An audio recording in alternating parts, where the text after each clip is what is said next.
Your Storm Station forecast with meteorologist Malcolm Byron. So far this week, we've had a front just sort of wavering or meandering through the capital area, and that is one sort of responsible for the better feel we have been experiencing. And for another day, we're going to have that better feel with slightly lower humidity along and north of the major highways. As we move into Thursday, though, that's when that front stops wavering through the area and starts lifting north again.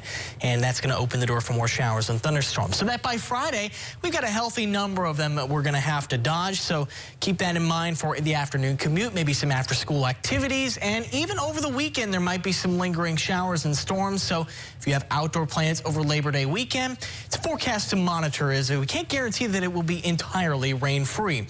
Looking at satellite and radar perspective now, that's where the front sits, pretty close to Baton Rouge. A few leftover showers south of that boundary where we have just a little bit more humidity.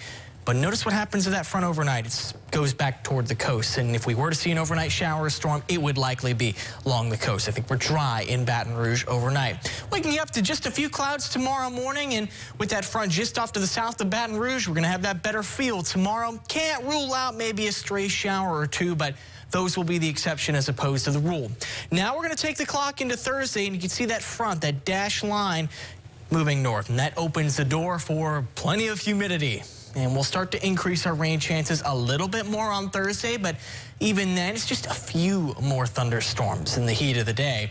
Friday, though, that's when our atmosphere really gets primed for shower and thunderstorm activity. Now, taking the clock into Friday, you can see this huge mass of rain off to the north, and that generally presses south. Futurecast shows this arriving earlier in the day, but we're still working out those timing details. There is a chance it may be a little bit later on in the day. And through the rest of Labor Day weekend, 91 on Saturday.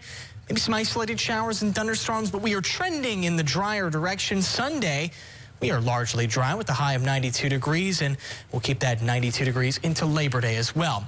Speaking of the weekend forecast, we've also got some football to talk about. We've got the battle for Death Valley and Clemson. LSU, of course, taking on Clemson at kickoff, 75 degrees.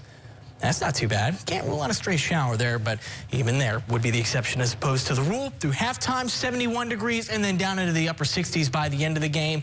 For the Southern Jags on Saturday, they're kicking off at 4 o'clock in Mississippi. A little warmer, 82 degrees, and down to 80 by halftime and 75 by the end of the game. For the Southern Jags, rain doesn't look to be an issue for their game.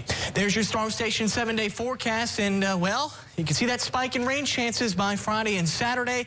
And as we move into the second half of the weekend, early next week, those rain chances settling down, and temperatures pretty normal for the time of year.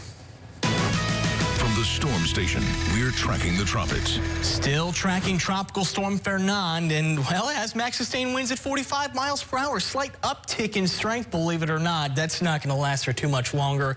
By tomorrow night, we're likely going to be dealing with a post-tropical system. And through the rest of August, no development is expected in the Atlantic basin, so now we look to September.